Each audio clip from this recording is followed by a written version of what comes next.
ओम नमो भगवते वासुदेवाय। ओम नमो भगवते वासुदेवाय। ओम नमो भगवते वासुदेवाय। नारायणं नमस्कृत्य नरं चैव नरोत्तमं देवीं सरस्वतीं व्यासं ततो जयमुदीरयेत्। नष्टप्रायेषु भद्रेषु नित्यं भागवत सेवया भगवती उत्तमश्लोके भक्तिर्भवति नैष्टिकी।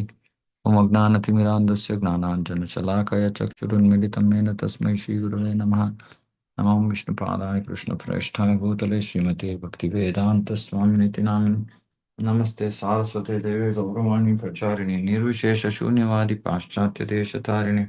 जय श्री कृष्ण चैतन्य प्रभु नित्यानंद श्री अद्वैत गदाधर श्रीवासादि गौर भक्तवृंद।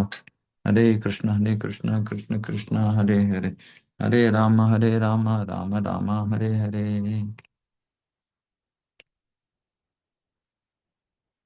Reading from Srimad Bhagavatam, Canto 8, Chapter 22. Bali Maharaja surrenders his life. Verse 1. Shishiko Vacha Evam Viprakrito Rajan Balir Bhagavatasuraha Vidyamanoppya Bhinnatma Pratyahaviklavam Vachaha. Shukadeva Goswami said, O king, although the Supreme Personality of Godhead was superficially seen to have acted mischievously toward Bali Maharaj was fixed in his determination.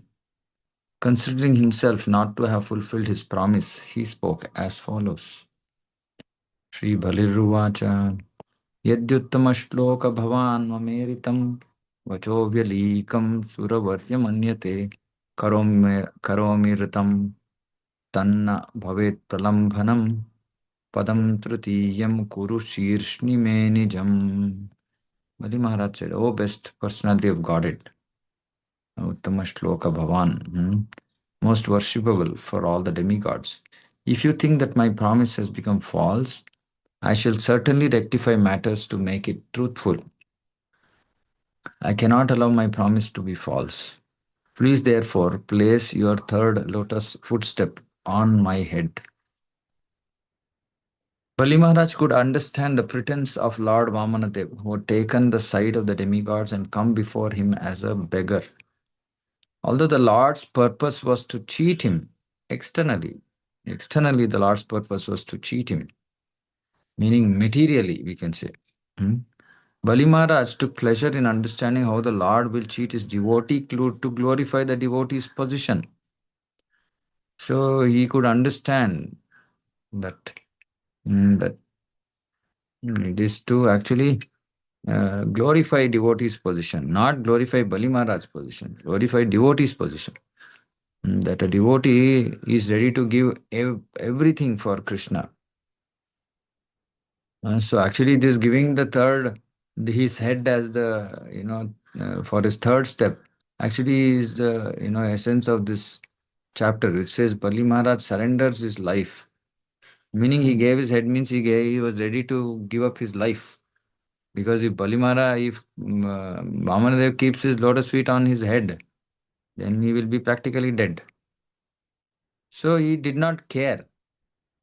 He just said, okay, my promise is unfulfilled. Okay, I'm giving my head for your third step. And see, this is transcendental cheating by Lord Vamanadev. Right, like it happened with Srila Prabhupada. Tasyaham manugrunnami harishye tadhanam shanai. The Prabhupada writes about this in Vrindavana Bhajana. Very nice, one more nice book. Um, So he writes how he thought that he was a failure, he was a material failure.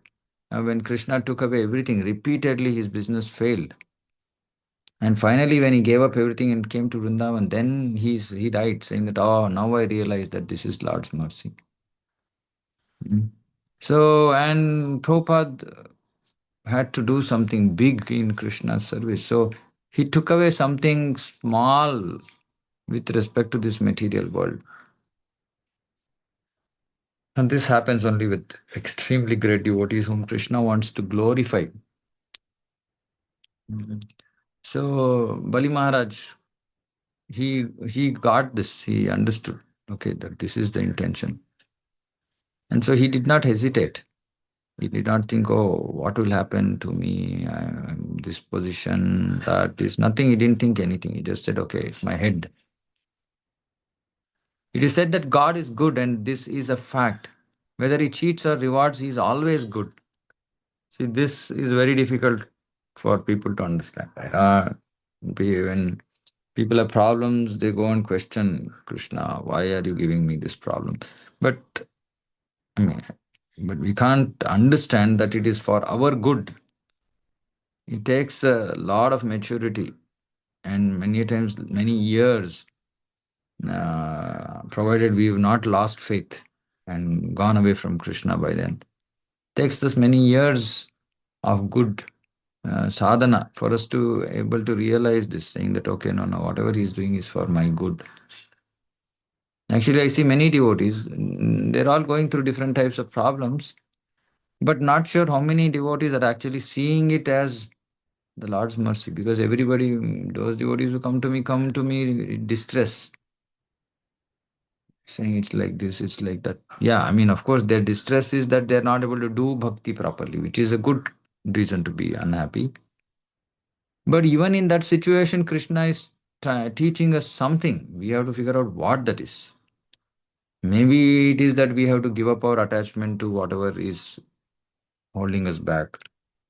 Maybe we should attempt to change our whatever. We don't know what it is, and it takes time and maturity for us to understand what the Lord wants from the situation, because it is for our good. So what is it that we need to do is something not so easy to find out. But it can be based on the thought process that he's always good. Krishna always means good, whatever he does. Bali Maharaj therefore addressed him as Uttama Shloka. Your Lordship, he said, you are always praised with the best of selected verses.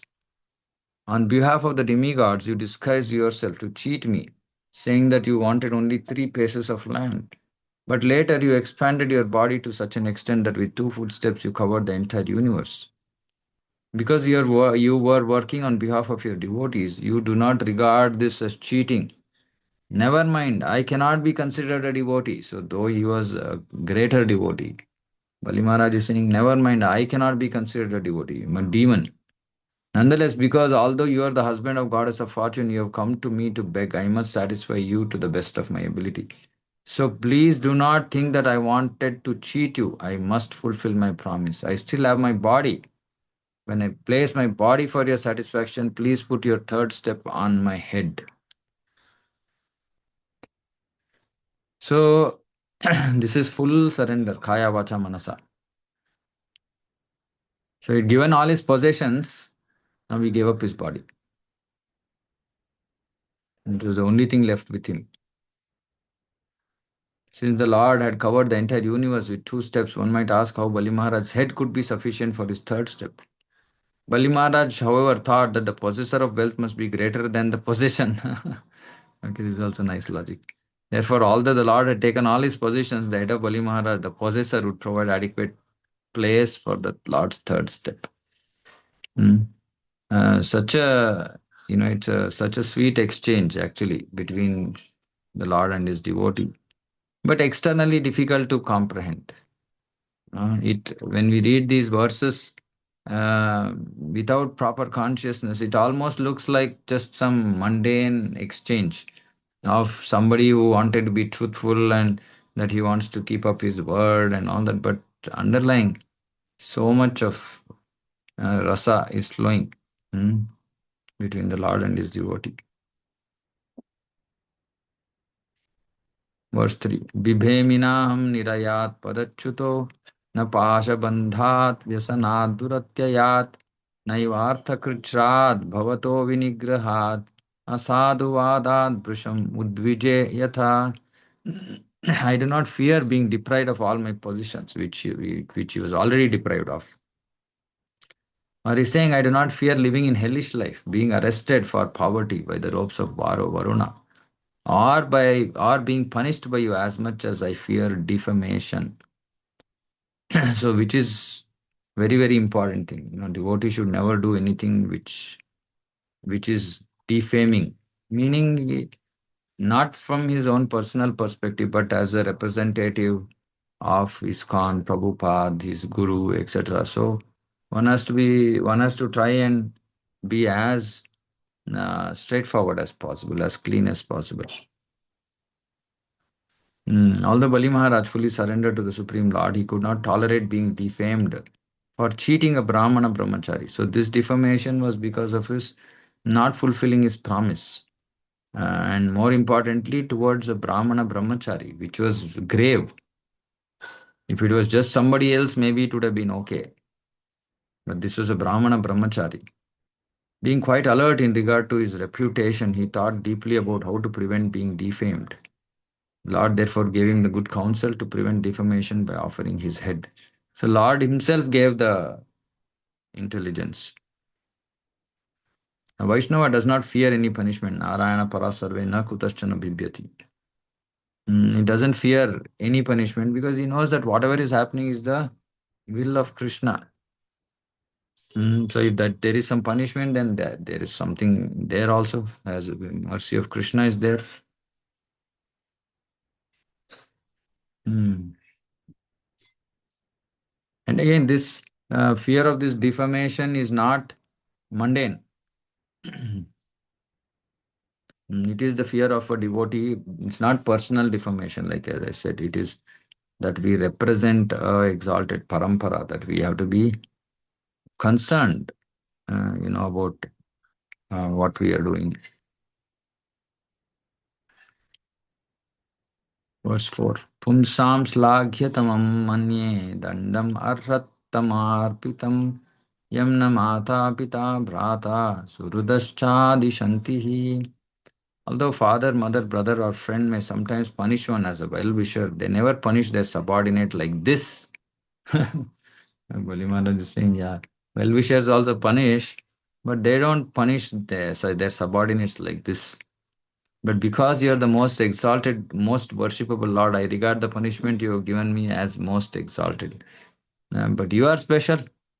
You do things in a very exalted manner, so this punishment is also exalted, suiting your position. Purport. Punishment meted out by the Supreme Lord is accepted by the devotee as the greatest mercy. Tattenu kampam susamikshmano bunjana evatmakritam vipakam vidvagvapurbir vidadhan namaste jive tayo mukti pade chadaya bhak. One who seeks your compassion and thus tolerates all kinds of adverse conditions due to the karma of his past deeds, who engages always in your devotional service with his mind, words, and body, and who always offers obeisances to you is certainly a bona fide candidate for liberation. So, due to karma of our past deeds, we might have to face so many adverse conditions, but a devotee tolerates, and tatte anukampam, and waiting for your compassion. Waiting, okay, when will the Lord show compassion towards me? Because the adverse conditions are because of karma phala, and the devotee doesn't have any power to overcome that. So he's just waiting for mercy. But what is he doing in the meantime? He's engaging himself in kaya, vacha, manasa in devotional service. So he's not waiting without doing devotion. He engages always in devotional service and always offers obeisances to Krishna. So he's a bona fide candidate. Daya Bhak, he's like a rightful. Mukti is, he should be rightfully given mukti, like inheritance. So in this purport, actually, Prabhupada says all we have to do is simply stick around, simply do devotion somehow. Of course, greater than that is being meaningfully contributing to Prabhupada's mission is of course a greater position, a better position. But if we are not able to do that and we are having a lot of our karma is really troubling us, somehow we have to hang on. And which is why I keep saying that, so devotees have to be in the association of others who can help them. And somehow I see even amongst, the devotees who are in touch with me or, in our congregations, many devotees are, they are reluctant to talk to me about their problems. thinking that, some, I don't know what they think, but I think maybe they think that I'm too busy, or that I am not interested in speaking to them. I don't know what they think. But we should understand that it will not be, see, if we can take care of our own situations, then there is never a need for somebody, to be in the association of devotees. And association of devotees not mean does not mean devotees who are similar position to us, or junior to us in devotion, because they will not be able to help us, and we will not be able to share our problems also with them. Hmm. So it's very important that devotees have that open mind to speak to me. In my case, in this case, right? I'm speaking because I'm seeing that it's not happening, and it will create problems subsequently. Because then problems will not be addressed at the right time, and then it will create more trouble, and then devotees feel more bothered by that, etc. Uh, so it is important to leave all other considerations, and when our bhakti is getting affected, we should make the effort to talk to somebody who can help us from in the situation. It's very, very important. And then they will give us direction, saying that, okay, don't worry, this verse is there. Krishna will give you compassion. He'll show compassion. But continue your devotion. Why are you reducing? Why are you not coming for Mangalati? Why are you not chanting your rounds in the morning? Why are you not reading Prabhupada's books? How can I help? Right? And sometimes we might not be able to see the solutions to our problems. Others will see. A devotee knows that so-called punishment by the Supreme Personality of Godhead is only his favor to correct his devotee. See, again, this we've been repeating. It is just Krishna's mercy to fix us, to increase our attachment to him, to increase our hankering towards him, to remove the anarthas from our heart. That's all. It's not actually technically karma phala. It is just the Lord's favor, and bring him to the right path. Right path means we are already on the right path, but still not on the right path, right? Like that. So still some course correction is required, and Krishna very mercifully does that. Very mercifully. So we have to note that if we are going through any kind of suffering, that means there is some course correction required. Simple. Instead of going crazy over, oh, why do I have to go through all this and that and all that? Just try to think what is the course correction that is required. And again, like I said, if you can't figure out, then talk to other devotees. Therefore, the punishment awarded by the Supreme Personality of Godhead cannot be compared to even the greatest benefit awarded by one's material father, mother, brother, or friend. And Prabhupada is saying is that because here Bali Maharaj said, even mother, father, mother, brother, or friend will not treat their subordinate like this. But Prabhupada is saying that no, this is just an external statement by Bali Maharaj. But the punishment meted out by the Supreme Lord is the greatest benefit. It cannot even be compared to what material father, mother, etc. can give. Gives us the supreme benefit. And elsewhere also we read this, right? A person who is punished by the Lord for rectification is more fortunate than yogi who just falls after a few years of devotion or many years of devotion, and in whose case the Lord did not take it upon him to rectify the devotee in that life. Meaning he let him fall because possibly the devotee did not want rectification. And then subsequent life he will come Suchi Nam Matam Gehe Yogo Prasto Vidayate, then he will be born in a good family and is given an opportunity to make progress in devotion. But Prabhupada writes saying that one who is punished by the Lord is more fortunate. Because actually, the Lord is reciprocating now with the devotee more dearly than the other person who was dealt with more officially. Saying, okay, you fallen, okay, rules say that you will be born in a decent, good family next life. That's all. It's very official, formal dealing. But when Krishna gets involved in a devotee's life, it's his special mercy. And devotee should feel so fortunate that, oh, the Supreme Lord of the whole universe and Supreme Lord, Supreme Person of Godhead, He is getting personally involved in my life. What else do we want? Hmm. And then why should we then shy away from such suffering? It's mercy. It's a great mercy. But it takes spiritual vision to see this. It takes vision of Prabhupada's purports for us to see this. And Prabhupada, many purports, he has written this very clearly. So it's important. Of course, it takes many years to actually get to these amazing gem like purports because our mind is not clear. So we can't clearly understand. Or even if we understand, we can't accept certain things till we reach certain level of purity in our heart.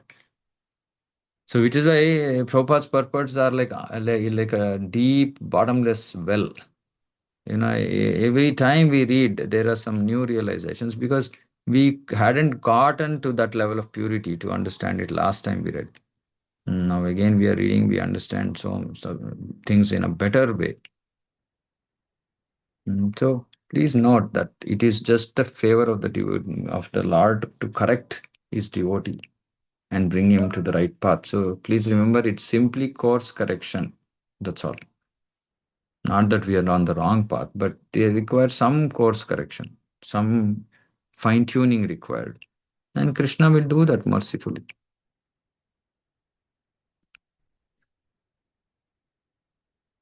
Verse 5. Tvam nunam asuranam na parokshah paramo guruhu yono neka madandhanam vibramsham chakshuradishat. Since your lordship is indirectly the greatest well-wisher of us demons, indirectly, you act for our best welfare by posing as if our enemy. Because demons like us always aspire for a position of false prestige. By chastising us, you give us the eyes by which to see the right path. So, anybody who is running behind false prestige, one of the characteristics of a demon. Hmm. Position, all this, La Puja Pratishta, is not for uh, devotees. Right? So it's demoniac nature that is there in us, which will make us push us towards La Puja Pratishta. But Bali Maharaj is very nicely saying, right? So yeah, you anyway, directly or indirectly, you are always a well-wisher. And even for demons, you indirectly become well-wisher because demons are not directly ready to serve you. So you have to indirectly give them mercy. Uh, so you by chastising demons, you give the eyes. Similarly, that by chastising the demoniac mentalities in us, Krishna is showing us mercy. Bali Maharaj considered the Supreme Person of Godhead a better friend to the demons than to the demigods. In the material world, the more one gets material possessions, the more he becomes blind to spiritual life. The demigods are devotees of the Lord for the sake of material possessions, Mishra Bhaktas. But although the demons apparently do not have the Supreme Person of Godhead on their side, he always acts as their well-wisher by depriving them of their positions of false prestige. So he is equal to all. Name dveshostina priyaha. No one is his friend, no one is his enemy. Hmm. Ye tu mam bhaktya mahi te teshu chapyam. But one who he worships me in devotion, I am his friend and he is my friend. But in general, he is not partial. He always acts as their well-wisher. By false prestige, one is misguided, so the Supreme Lord takes away their position as a special favor. So it's a special favor. But in this material world, when somebody is on the verge of losing their position, fame, etc., they put all their effort to hold on to it. Because it's a natural reaction. It's like naturally when you're thirsty, you drink water. So natural, this is our, because millions of lifetimes in this miserable material world, we just It's a natural reaction. We are not ready to lose our name, fame, position, prestige, etc. So, as a natural reaction, we put extreme endeavor to protect our position, not understanding that Krishna actually wants to take it away as a favor to us. So, which is why it's difficult, when we are in so-called difficulty. If we see with material vision, we can't understand. We need spiritual vision. And which is why Prabhupada's purports are so beautiful. Yasmin vairānubandhena vyudhena vibudhetaraha bahavo lebhire siddhim yam uhayikanta yoginaha tenaham nigrihitosmi bhavatavori karmana baddhaschavarunaih pashair nati vivride nacha vyathe. Many demons who were continuously inimical toward you finally achieved the perfection of great mystic yogis. Your Lordship can perform one work to serve many purposes, and consequently, although you punished me in many ways, I do not feel ashamed of having been arrested by the ropes of Varuna, nor do I feel aggrieved. See, this is again quality of a devotee. A devotee does not feel aggrieved. He doesn't feel sad. Bali Maharaj appreciated the Lord's mercy, not only upon him, but upon many other demons. Because this mercy is liberally distributed, the Supreme Lord is all merciful. Bali Maharaj was indeed a fully surrendered devotee, but even some demons who were not at all devotees, but merely enemies of the Lord, attained the same exalted position achieved by many mystic yogis, hmm, merging into Brahman. Thus, Bali Maharaj could understand that the Lord had some hidden purpose in punishing him. Consequently, he was neither unhappy nor ashamed because of the awkward position in which he had been put by the Supreme Person of Godhead. And looks, one thing that Pari Maharaj could understand is that there was some hidden purpose. No, the hidden purpose already was slightly revealed in the previous verse, saying that false prestige and all that. And Prahlad Maharaj makes it more clear when he comes and when he speaks to the Lord about his mercy towards Bali Maharaj. So he clearly makes it very clear. Um, It's like Vyasadev had some hint about his reason for his dissatisfaction, and then his spiritual master Naradev comes and clarifies. Similarly, Bali Maharaj also seems to have some inkling, and his spiritual master Prahlad Maharaj comes and clarifies, saying that this is the problem. This is why the Lord dealt with you in this way. Um, so, which is why it's important to have that superior vision of superiors in devotion. पितामहो may भवदीयसम्मतः प्रह्लादाविष्कृतसाधुवादः भवद्विपक्षेण विचित्रवैशसं सम्प्रापितस्त्वं परमस्वपित्रा. My grandfather Prahlad Maharaj is famous, being recognized by all your devotees. Although harassed in many ways by his father, Hiranyakashipu, he still remained faithful, taking shelter at your lotus feet. A pure devotee like Prahlada, although harassed circumstantially in many ways, never gives up the shelter of the Supreme Person of Godhead. To take shelter of anyone else. He doesn't give up the shelter of the Supreme Lord to take shelter of anyone else. A pure devotee never complains against the mercy of the Supreme Lord. A vivid example is Prahlad Maharaj. Examining the life of Prahlada, we can see how severely he was harassed by his own father. Yet he did not divert his attention from the Lord even to the smallest extent. Bali Maharaj, following in the footsteps of his grandfather Prahlad Maharaj, remained fixed in his devotion to the Lord, despite the Lord's having punished him. But externally, it just looked like some mundane transaction. But internally, it was a pure devotee, and he was following his spiritual master's path, his grandfather's path, by remaining fixed in his devotion to the Lord, despite the Lord's having punished him. Of course, in Prahlad Maharaj's case, the Lord did not punish Prahlada. His father was punishing. But that way, Bali Maharaj's position is even more exalted. Because The Lord himself is punishing him and he still remaining fixed in devotion to the Lord. In Prahlad Maharaj's case, father was punishing him and he remained fixed in devotion to the Lord. But here, Prahlad remained fixed in devotion to the Lord, saying, if the Lord wants, he will protect me. Now, what about Bali Maharaj? What can he say? Because the one who has to protect him, he seems to be troubling him. So difficult to understand, right? Still, he remained fixed. So, in one sense, he's more exalted because the situation was so adverse that the Supreme Lord himself was standing against him, or it seemed like that. So very, very exalted example of Bali Maharaj, for our practical application. See, the situation of Prahlad Maharaj, situation might not be relevant for us, but okay, the way he reacted to his situation is relevant for us to learn. But in Bali Maharaj's case, both are relevant. Even the situation seems to be relevant, and the way he reacted is also relevant. So, lot more learning. Mm. किम् आत्मनानेन जहाति योऽन्ततः किं रिक्तहारैः स्वजनाख्यदस्युभिः किं जायया संसृतिहेतुभूतया मर्त्यस्य गेहैः किम् इहायुषो व्ययः.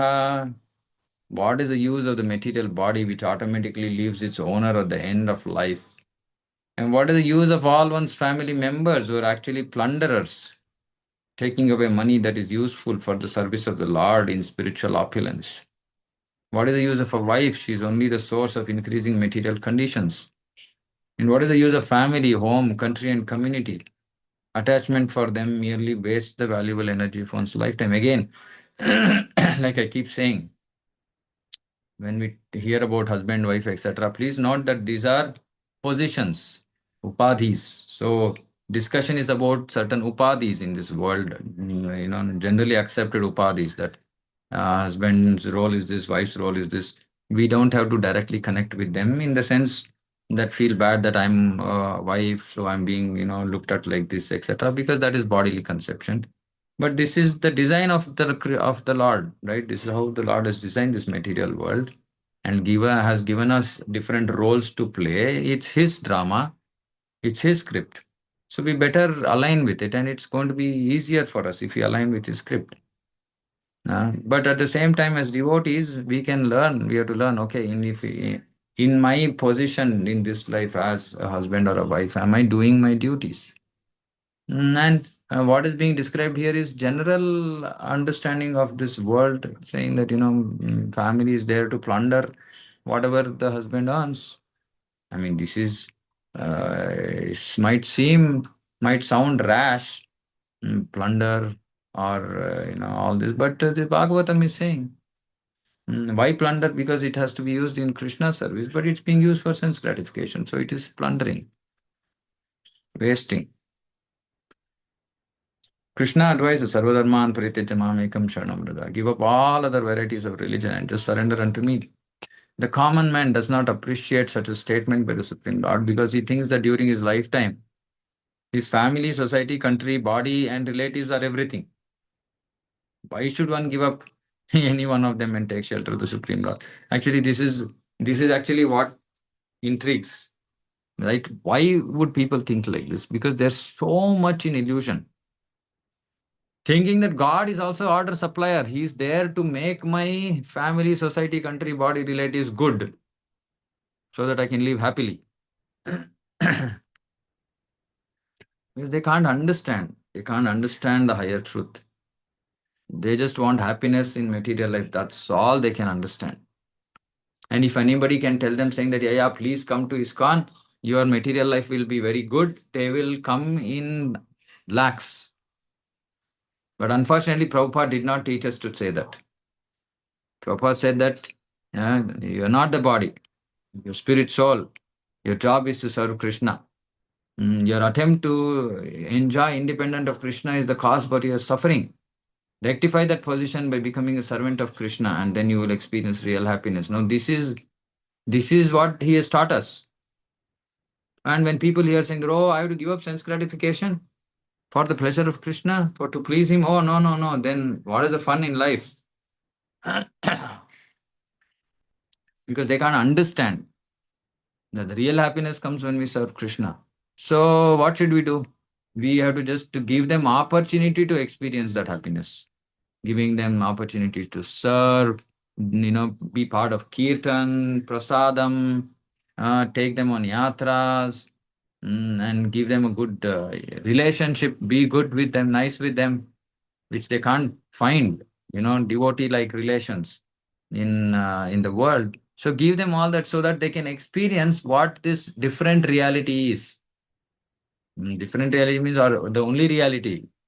Wow. The world that they are in is a dream, a bad dream also. But from the behavior of great personalities like Prahlad Maharaj and Bali Maharaj, we understand that surrendering to the Lord is the right action for an intelligent person. And surrender is not lip service. Surrender means doing everything for the pleasure of the Lord. Prahlad Maharaj took shelter of Vishnu against the will of his father. Similarly, Bali Maharaj took shelter of Vamanadev against the will of his spiritual master, Shukracharya, and all the leading demons. So, yeah, one more angle to Bali Maharaj surrender, right? Spiritual master was against him. Lord himself seems to be against him. Such adverse condition. Mm, mm. People may be surprised that devotees like Prahlad and Bali could seek shelter of the side of the enemy, giving up the natural affinity for family, hearth, and home. In this connection, Bali Maharaj explains that the body, which is the center of all material activities, is also a foreign element. Even though we want to keep the body fit and helpful for to our activities, body cannot continue eternally. Although I am the soul which is eternal, after using the body for some time, I have to accept another body according to the laws of nature, unless I render some service with the body for advancement in devotional service. So unless we do devotional service, next is going to be another material body. One should not use the body for any other purpose, not for sense gratification. One must know that if he uses the body for any other purpose, he is simply wasting time. For as soon as the time is ripe, the soul will automatically leave the body. As soon as the time comes for the Atma to leave the body, it will happen. We are very interested in society, friendship, and love. Prabhupada used to say this society, friendship, and love. But what are they? Those in the garb of friends and relatives merely plunder the hard earned money of the bewildered soul. Everyone is affectionate towards his wife and is attached to her. But what is this wife? Wife is called Stri, which means one who expands the material condition. If a person lives without a wife, his material conditions are less extensive, meaning won't require so much. As soon as one marries and is connected with a wife, his material necessities increase. Pumsashya striya maithuni bhavametam tayor mito hridaya granti mahuhu atograh kshetra sutapta vitte janasya moho yam aham nameti. Janasya moha yam aham nameti. This I and mine is the janasya moha, illusion. And the reason pumsastriya mithuni bhavametam, the attraction between the male and female. Human life is meant for self-realization, not for increasing unwanted things. Actually, a wife increases unwanted things. It's her role to increase unwanted things. An ordinary wife, non-devotee. One's lifetime, one's home, and everything one has, if not properly used in the service of the Lord, are all sources of material conditions of perpetual suffering under the threefold miseries. Hmm? One's home and everything, if not properly used in the service of the Lord, are all sources of material conditions of suffering. Unfortunately, there's no institution in human society for education on this subject. People are kept in darkness about the goal of life, and thus there's a continuous struggle for existence. We speak of survival of the fittest, but no one survives, for no one is free under material conditions. See, amazing. See, this is Prabhupada, it just questions things that are generally accepted, survival of the fittest, but no one survives. Everybody perishes. So beautiful. Mm. Very nice. This, this whole Bali Maharaj episode is so enlightening. Okay, I'll stop here. If anybody has any comments, questions.